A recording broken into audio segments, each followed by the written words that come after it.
Bismillahirrahmanirrahim. Assalamualaikum warahmatullahi wabarakatuh.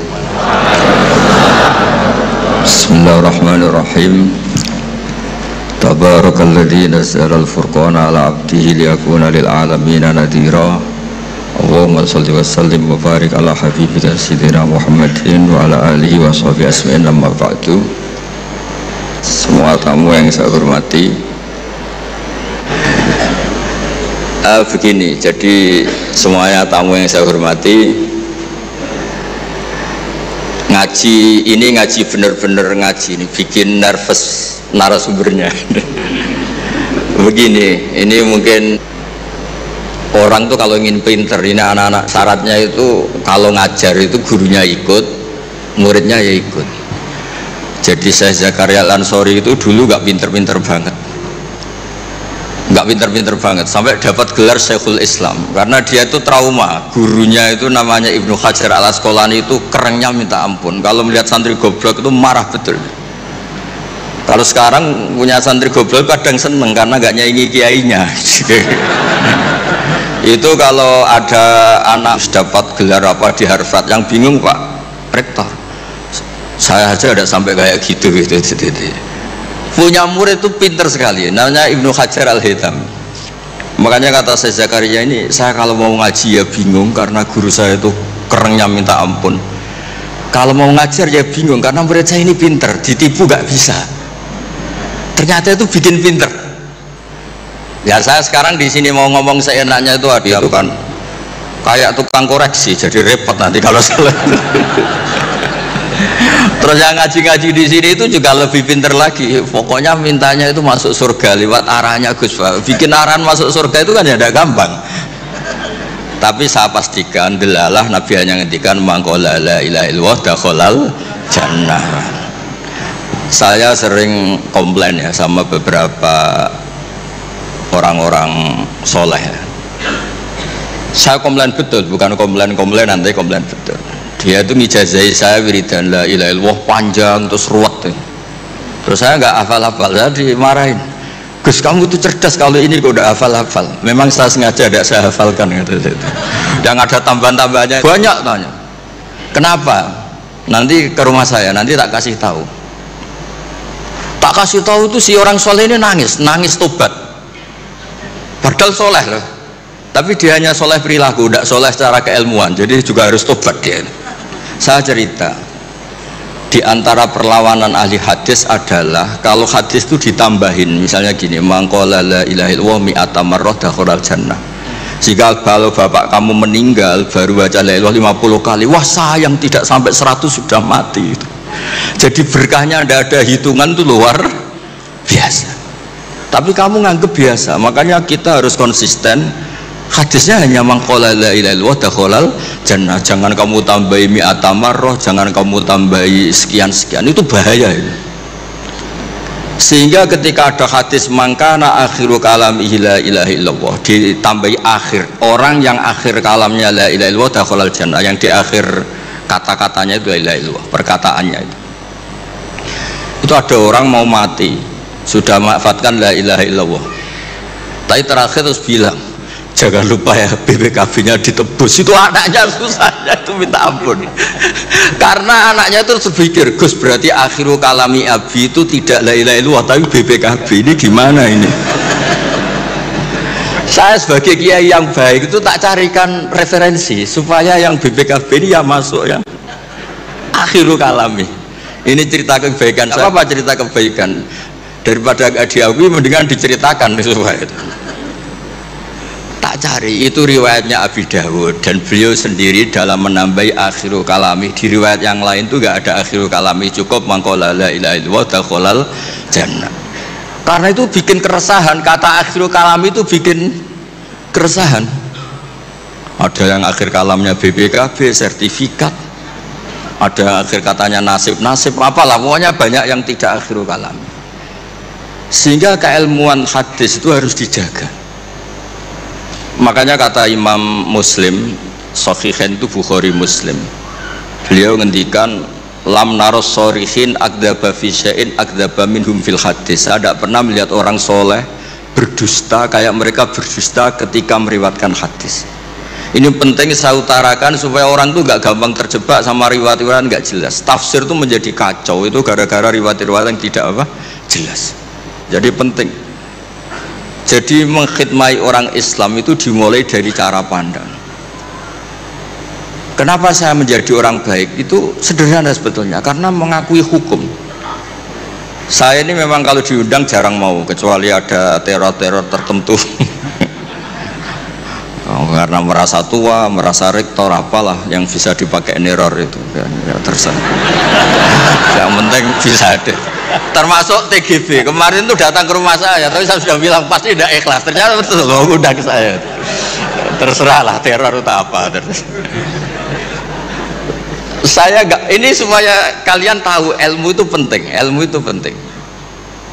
Saya termasuk orang yang berkeyakinan, saya ini hebat kiai-kiai kampung, saya sering datang ke kiai-kiai, tapi pas gak acara saya cilik kiai kampung. Saya dengan kamu itu hebat kamu, kenapa? Saya ini ngajar tafsir kayak tafsir Munir, tafsir Tobari, itu udah fardhu ain. Kamu di kampung bikin madin, ngajarin aqaid khamsin itu fardhu ain. Ganjarannya orang yang melakukan fardhu ain itu lebih keren dibanding yang melakukan fardhu kifayah. Jadi kamu lebih hebat dibanding saya. Dia tawadhu, tapi memang bisa saya gitu enggak, tetap lebih hebat. Ini penting supaya ada penghormatan kita pada kiai-kiai kampung, kan yang dilakukan itu selalu fardhu ain. Makanya saya tuh pernah suatu saat berpikir, kenapa ada hadis orang miskin tuh masuk surga lebih dulu 500 tahun ketimbang orang kaya. Dulu saya janggal. Ternyata kalau orang miskin itu komunitasnya itu utang beras, jadi urusan nyawa. Jadi sekali menolong temannya itu urusan nyawa, karena sesama miskin itu pinjemnya urusan nyawa, beras, minta anterin ke rumah sakit pas sekarat. Kalau orang kaya itu nganter rumah sakit karena mau ke salon, penyakit kulit, kan nggak penting-penting gitu. Sehingga surganya agak lambat, karena yang dilakukan selalu tidak penting. Kalau orang miskin yang dilakukan selalu apa? Penting. Tapi masalahnya zaman akhir orang miskin banyak melakukan yang tidak penting, itu masalah itu gak sesuai rencana Nabi. Inginnya Nabi itu kalau sudah miskin ya selalu apa? Penting. Ternyata banyak orang miskin yang perilakunya tidak penting. Karena saya pernah didatangin ibu-ibu itu miskin, itu tanya, Gus doain saya kaya. Suami saya itu nganggur. Saya bilang, kamu siap kalau suami kamu kaya? Nanti rumahnya gaji bagus, mobilnya bagus. Lama-lama yang dievaluasi Anda, rumah bagus, mobil bagus, kok istrinya begini. Terus dia cerita, udah Gus, nggak jadi, miskin nggak apa-apa. Jadi saya ini kan ya aneh-aneh, orang itu aneh-aneh. Pertama yang dievaluasi mobil, rumah diganti. Lama-lama Anda, suami kamu punya potongan gitu, iya Gus, kayaknya iya. Sudah Gus, biarin miskin aja sampai mati. Ya alhamdulillah sampai sekarang miskin dan syukur karena berkatnya ilmu itu. Jadi saya mohon yang di forum-forum terhormat kayak ini juga mengapresiasi mungkin beberapa saudara kita di pedalaman Papua bikin jembatan darurat, di pedalaman Sumatera Aceh bikin apa yang memang mendesak. Sehingga yang namanya fardhu ain itu penting sekali. Saya punya riwayat dari kitab Ibnu Hajar al-Asqalani dari gurunya Syekh Zakaria al-Ansori. Ketika nanti di mahsyar dan secara lahir teks hadis, seorang lagi secara lahir teks hadis itu Allah itu nimbalin Rasulullah Muhammad dan Jibril. Berarti tiga, Allah, Jibril sama Rasulullah Muhammad. Terus nabi-nabi datang dan dalam jumlah yang istilahnya itu makom seyahbitul awalun wal akhirun, satu makom yang semua orang itu ingin. Semua orang kena hisab, kena evaluasi. Nabi-nabi ini dekat sama Allah.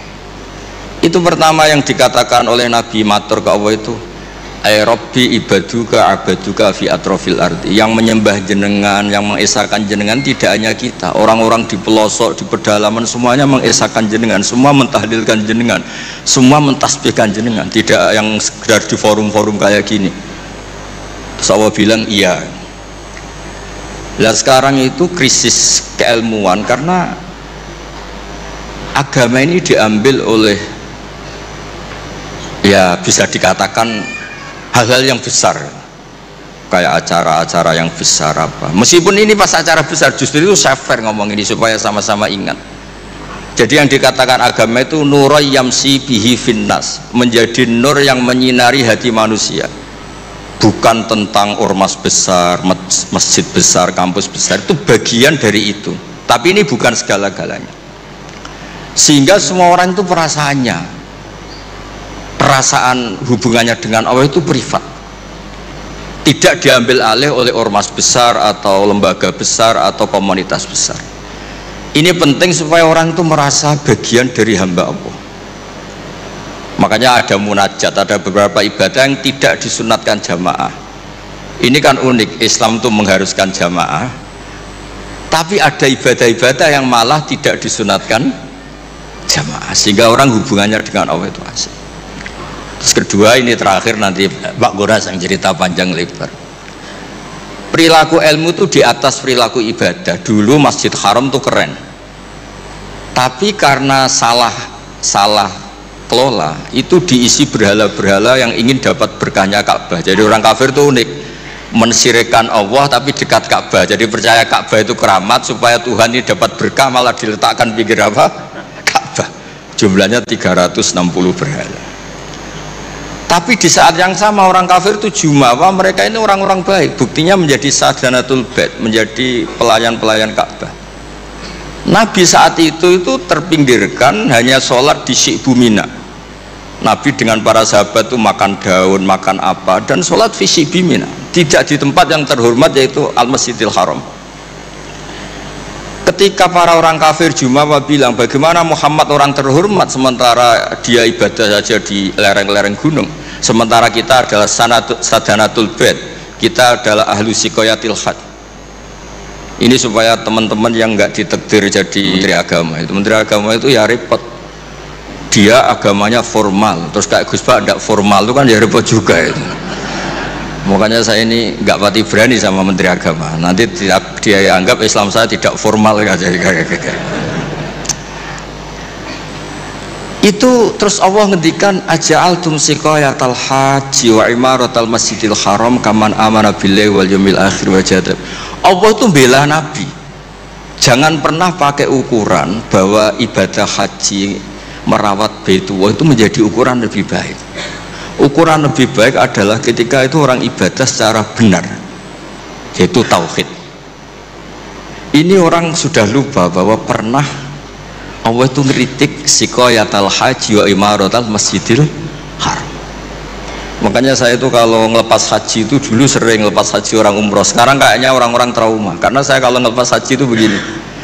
Kalau menurut hadis yang sering dipasang di BRI, di BNI itu al-hajjul mabrur laisa lahu jazaa'un illal jannah. Itu populer sekali hadis itu. Terus ini ngelepas orang haji, saya ngomong gini ngelepas orang haji. Tapi jenengan yang fakir sabar juga surga. Ibu-ibu nyabarin suami yang nggak jelas juga surga. Suami-suami yang nyabarin cerewetnya istri juga surga. Orang ingin haji nggak kesampaian tapi nggak ngomel-ngomel sama Allah juga surga. Kayaknya yang punya rumah itu kayak kecewa itu.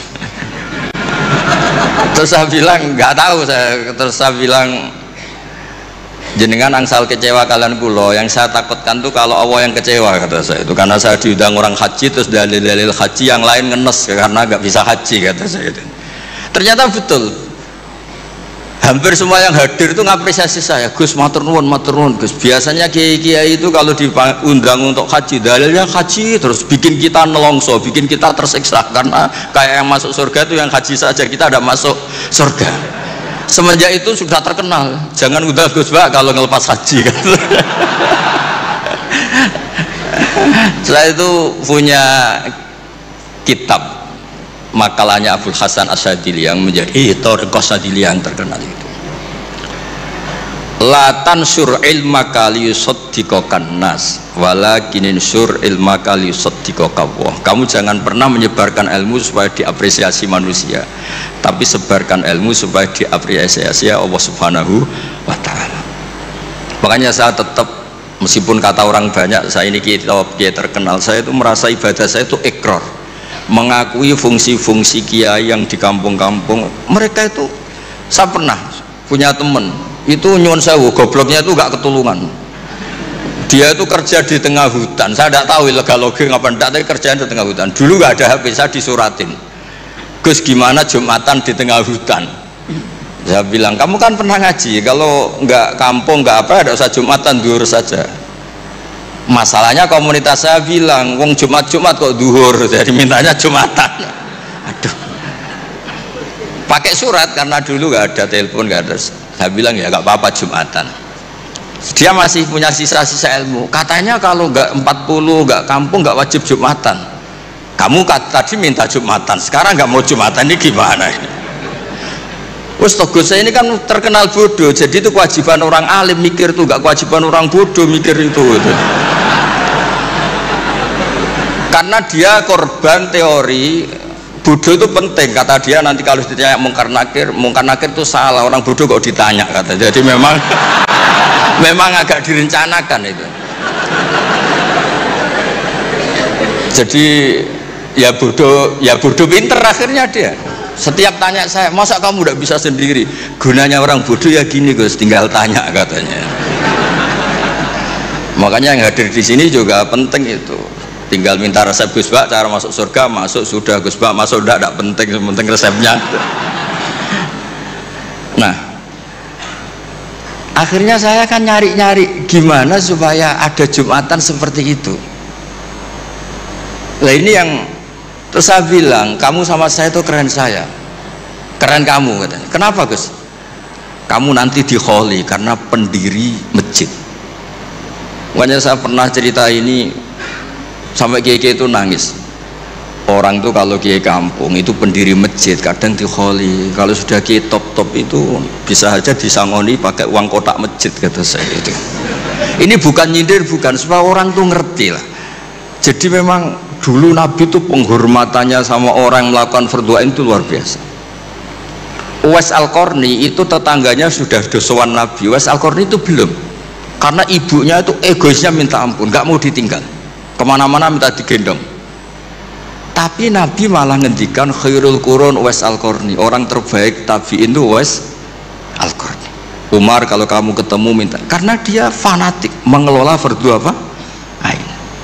Makanya saya mohon sama Ali, kalau sudah di rumah di mana-mana itu nggak usah merasa kalah keren karena jadi direktur, enggak. Tapi kalau kamu di kampung jadi kiai musola terus miskin itu, yakinlah pendiri, statusnya apa? Pendiri, bukan penerus tapi apa? Pendiri. Nah itu lah kacaunya kiai kampung setelah tak kasih tahu gitu, emang bener-bener sama saya terus nggak sopan. Waduh. Ya tapi saya ikhlas lah atas nama ilmu. Bener-bener nggak sopan. Waduh ini ya. Sopannya tuh pendak kalau dia iskal hukum karena sinaune serius, saya tanya Gus ini hukumnya gimana? Akhirnya sopan lagi. Dia nggak bisa, ilmunya nggak cukup untuk menjawab.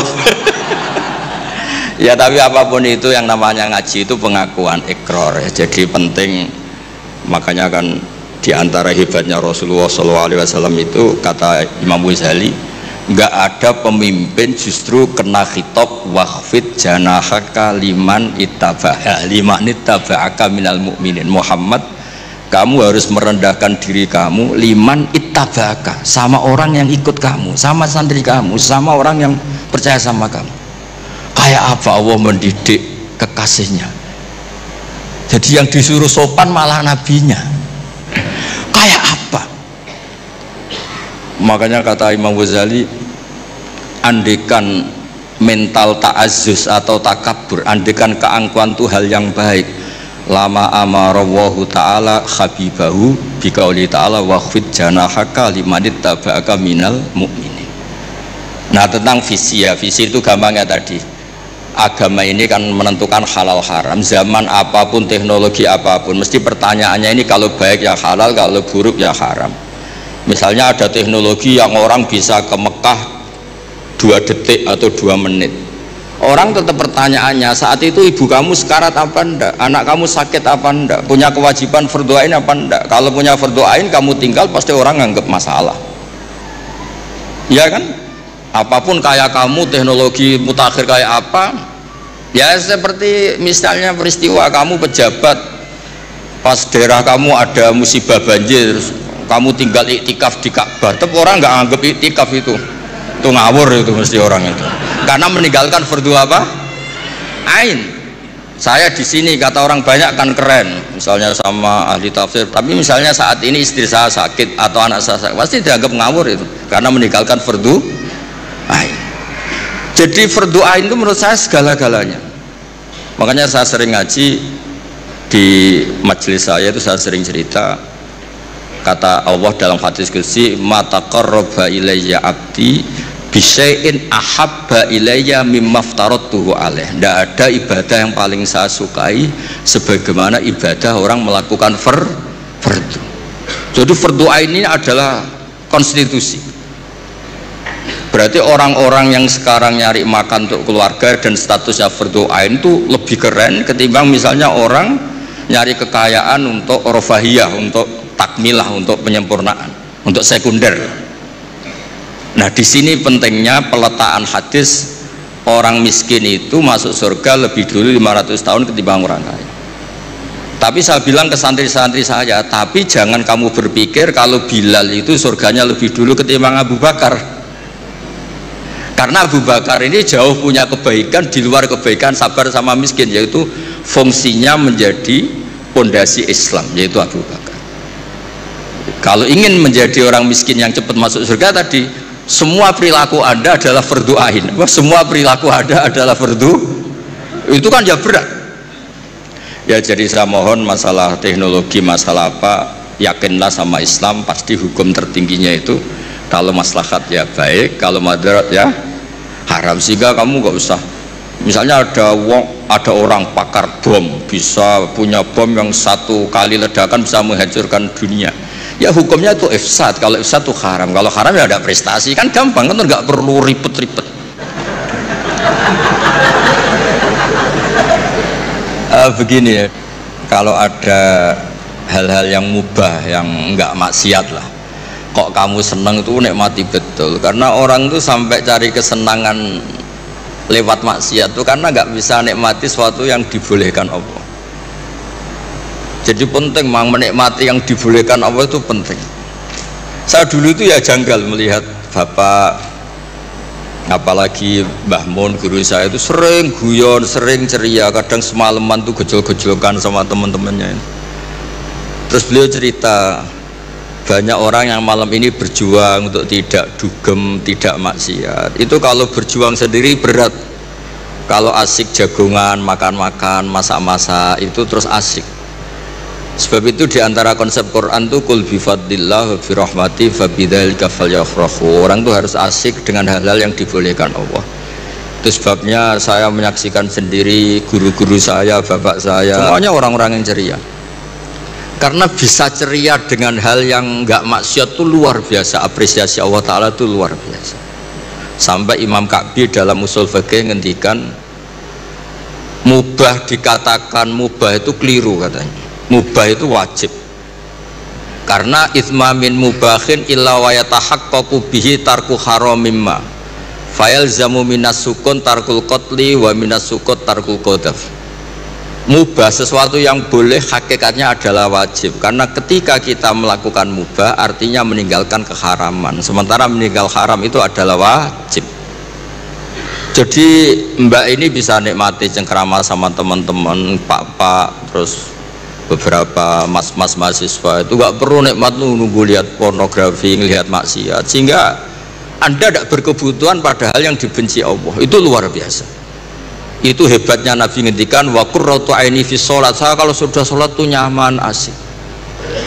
Dulu tuh banyak orang yang janggal sama saya tuh sering belajar, sampai sekarang belajar. Itu dulu ya istri saya itu rival beratnya itu katanya kitab saya, tapi alhamdulillah gak dibakar. Dulu Imam Sibawa itu kitabnya dibakar karena belajar terus, istrinya gak diurusin, dia pergi ke toko, pulang kitabnya dibakar semua karena istrinya cemburu, dikira disayang malah dicerai. Jadi menikmati hal yang boleh itu bagian dari keinginan syariat. Makanya saya sering cerita riwayat, meskipun gak sohe-sohe banget tapi digunakan ulama. Inna min khiyari umati qauman yadhakuna jahran min saati rahmatillah. Di antara umatku yang baik adalah selalu tertawa karena nikmati luasnya rahmat Allah. Saya dulu ya jengkel melihat bapak itu, kalau ada orang miskin rokok satu ngutang lagi, ngopi nyatet lagi ngutang lagi, tapi meletenya minta ampun. Dulu bapak tuh senengnya bukan main sama orang itu. Saya tanya kenapa seneng? Itu sekali gak nikmati hidupnya, gugat Tuhan itu. Iri sama Pak Rektor, sama Menteri, repot itu. Biar dia bangga dengan dirinya sendiri. Semoga itu cara dia tetap mengakui Tuhan sebagai Tuhan. Karena orang-orang miskin kalau digugat itu wah ngeri itu. Itu kan, ya coba misalnya nyon orang kalau susah itu kan ngomongnya sekenanya. Wah enak kiai itu gini dapat uang, dapat kehormatan, saya dapat apa? Tapi berkahnya dia nikmati ngopi, rokok, utang tuh dia bingung-bingungnya sendiri, punya dunia sendiri malah selesai. Makanya Imam Malik ketika digugat banyak dakhum bamasonau, biar sudah asal gak maksiat biarin. Imam Malik tuh pernah ada perempuan agak suka musik. Terus Imam Malik tuh bilang, kamu gak boleh gini-gini. Imam Malik, agama itu tidak milik kamu, laisa ilaika, wilayah itu tidak wilayah kamu. Imam Malik bingung kan. Jadi kita mohon semohon-mohonnya, makanya Nabi ngendikan wa qurratu aini bis sholat, supaya apa ya, kenikmatan yang boleh itu benar-benar mencukupkan kita untuk tidak berkebutuhan maksiat. Tentu kita tetap manusia, makhluk khata' wa nisyan. Makanya ulama-ulama dulu tuh kalau naik gunung atau sendiri ngendikan gini, ainal muluk fi yadillah, enaknya apa jadi raja dibanding kenikmatan saya yang sekarang munajat sama Allah. Itu solusi yang paling real, karena kalau kita pakai solusi itu haram, itu apa, nanti dianggap ketinggalan zaman. Pokoknya repot lah. Makanya itu hebatnya Allah Ta'ala ketika ngendikan tentang makanan, kulu washrobu, ketika cerita buah-buahan, mata allakum wali an'amikum, kamu nikmati, supaya diharapkan dari menikmati yang boleh itu kemudian kita tidak berkebutuhan mendapat nikmat lewat apa? Maksiat. Jadi keunikan agama ini adalah yang maksum, yang terjaga dari salah itu hanya Nabi Muhammad SAW. Sehingga kesalahan-kesalahan manusia itu bisa dua, bisa saja ustadz itu salah, bisa saja yang salah itu Anda mengustadkan dia yang sebetulnya ada ustadz.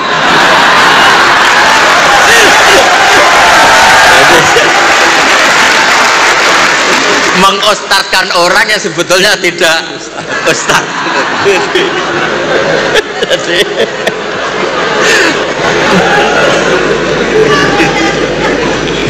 Begini ya, saya memang sering kalau boleh dibahasakan dalam fikih itu fatwa, gak penting taat banget sepenting tidak maksiat. Itu tuh mudah, penting tidak maksiat.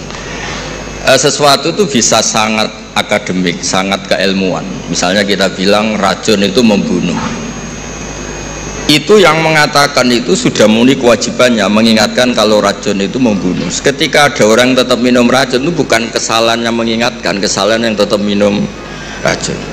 Dan kenapa menjadi mudah? Karena untuk memenuhi kebutuhan haus itu nggak perlu racun, sehingga mudah. Maksiat juga sama. Saya sering bilang, bapak saya itu nasihat paling sering itu, kalau ada hiburan mubah, hiburan yang dibolehkan Allah kok kamu seneng tuh nikmati. Makanya itu sirinya kiai-kiai itu suka gejlok-gejlokan, suka guyon, suka ngomong yang nggak penting. Itu sebenarnya perlawanan dirinya, mungkin ya tetap namanya manusia ingin maksiat, tapi ternyata untuk ceria, untuk seneng itu tidak sampai seperti itu. Pernah ada kiai itu nggak pernah tahajud, nggak pernah witir, tapi tiap malam tuh guyon. Suatu saat ada yang tanya, kenapa engkau kiai sering guyon? Dia bilang, saya ini termasuk jenis yang agak-agak hiper gitu. Jadi untuk melupakan itu harus guyon terus itu. Jadi yang penting itu nggak maksiat, itu memang penting. Nah nanti kalau makom itu dinaikkan lagi, wa qurratu aini fi sholat, memang hiburannya itu sholat. Makanya Nabi itu, Aisyah itu cantik, Sayyidah Aisyah itu cantik, dan kalau tidur itu sengaja telentang di depan Nabi. Baru dicatat Aisyah itu perawan dan cantik. Itu Nabi tetap sholat. Kenangannya Sayyidah Aisyah, kalau sujud kaki saya tak tekuk, tapi kalau beliau berdiri tak solder lagi, tetap saja sholat. Malah beliau pamit, Dari ini ata'abbadu li rabbi, saya pamit ya maklumi, saya ini baru asik dengan Allah. Ini pasti hadirin nggak terima semua. Wah itu nggak bisa Gus, berat. Kalau menurut saya Anda lebih bisa, karena istri kamu pasti nggak mau. Ini nggak mau. Itu pernah ada hadis. Ini betul, ini hadis sahih. Suatu saat Nabi itu sudah sholat di majelis, sudah mau takbir, ingat belum mandi junub. Ini kan kulil haqqo ya. Terus Nabi pulang terus mandi junub, terus bilang saya lupa nggak mandi junub, makanya saya pulang mandi junub terus sholat. Ada yang tanya, Gus, masa Nabi gitu? Ya kan ngumpuli istri itu kan halal, kenapa ada janggal? Masalahnya Gus, kita Kiai Indonesia tidak akan ngalami itu. Karena maunya itu jarang. Artinya gini, guyonan-guyonan to'at, guyonan-guyonan mubah itu bikin setan itu putus asa. Makanya resepnya Allah itu qul bi fadlillah wa bi rahmati fa bidzalika falyafrahu. Coba ini majelis yang hadir banyak. Padahal di sini nggak ada orang buka aurat, nggak ada yang jorok-jorok. Karena sebetulnya kita ini baik, kita ini menang. Saya yakin setan hari ini mungkin stroke, mungkin baru periksa. mungkin baru di ICU itu. Karena ya tadi kok bisa kebaikan. Jadi Anda kalau ingin melihat di Quran itu ada ayat inna kaida syaitani kana dhaifa. Setan itu sebenarnya lemah. Kalau setan sukses berarti gak ada orang ngaji, gak ada orang sujud, gak ada orang bersedekah, gak ada orang puasa. Ternyata tambah hari tambah banyak. Bahkan lembaga keislaman itu diuniversitaskan. Saya punya riwayat hadis, ada kata-kata gini di beberapa kitab-kitab hadis, tapi model kitab hadis yang model wali, karangannya Abu Nu'aim al-Asfihani. Hadis itu kan ada Bukhari, Muslim, ada hadis yang tiba kayak Abu Nu'aim, termasuk muhaddis besar. Laisa syai'un asyadda ala iblis wa junudihi minasyayatin wala aktsara li bukaihim min ayyara musliman sajidan. Tidak ada sesuatu yang bikin iblis itu nangis, bikin iblis itu susah dibanding atau daripada melihat orang-orang Islam itu bersujud. Jadi sebetulnya kekalahan iblis itu berkali-kali.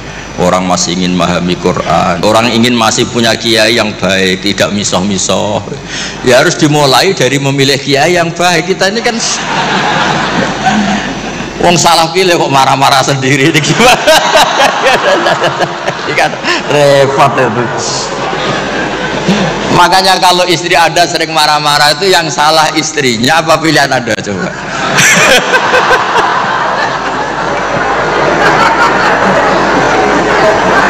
Gimana itu jawabnya itu?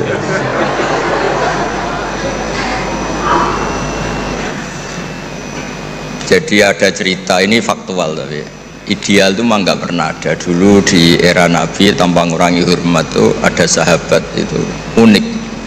Dia sangat mencintai Nabi tapi nggak bisa meninggalkan hobinya mabuk. Nggak, jangan ditiru mabuknya, ditiru fak itu. Tapi dia kalau disuruh mabuk di tempat-tempat kayak gitu nggak mau, dia inginnya deket-deket. Sampai ada orang yang terus bilang, wah dasar kamu khimar. Nggak teruskan monyet loh ya, ini cerita asli ini cerita. Dasar kamu khimar. Hadis itu terkenal sekali, ada di Bukhari. Wa kana yulaqabu khimaran.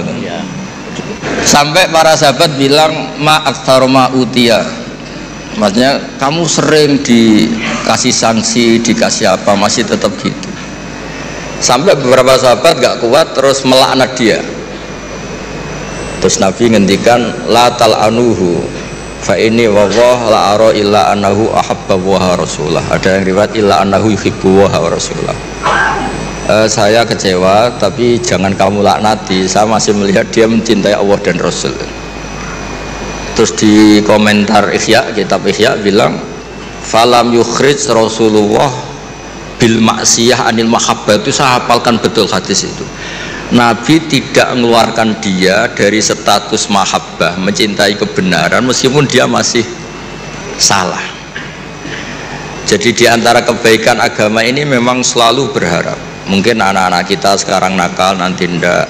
Kalau ada gugat anak-anak terus mereka gugat Gimana kok saya ditakdir punya ibu ini, juga repot. Jadi repot juga kan.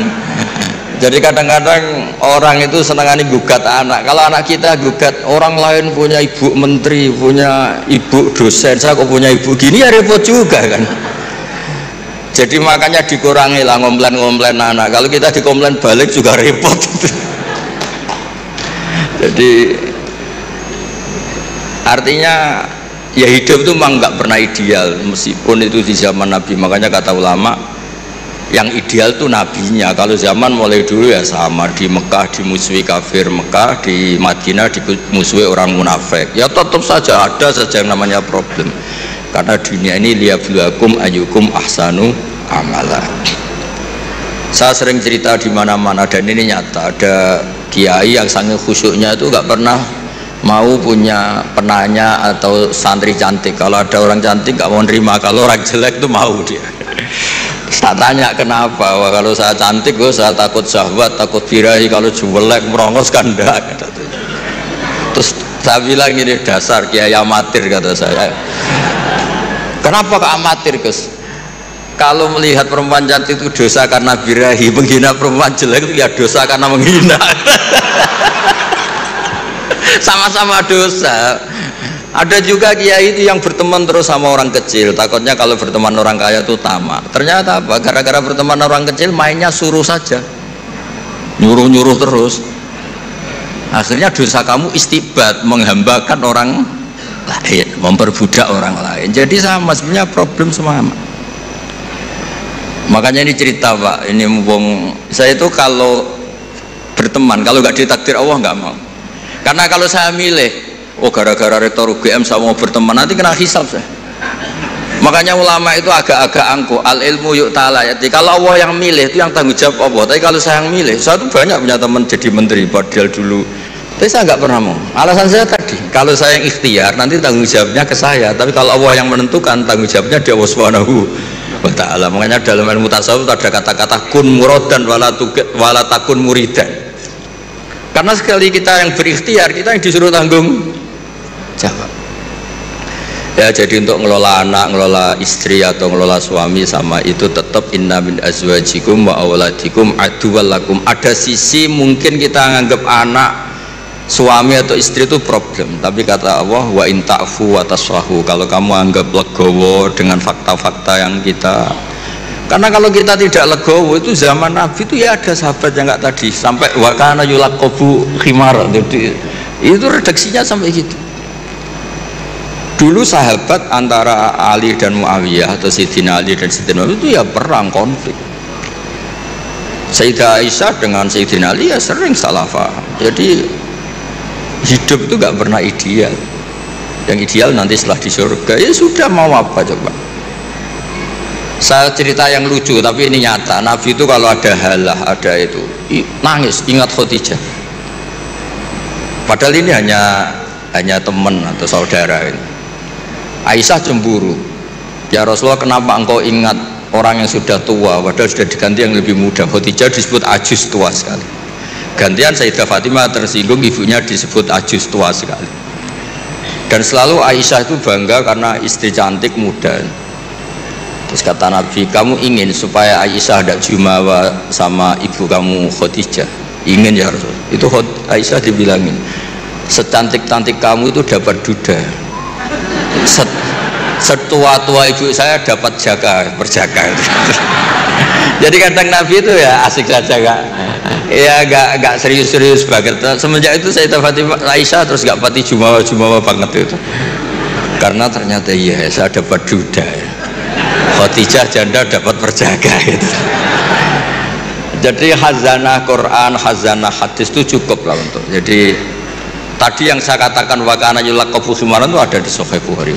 Sekarang tahu, sudah dikasih tahu. Itu ada di hadis Bukhari, nanti dicari. Ya saya kira demikian.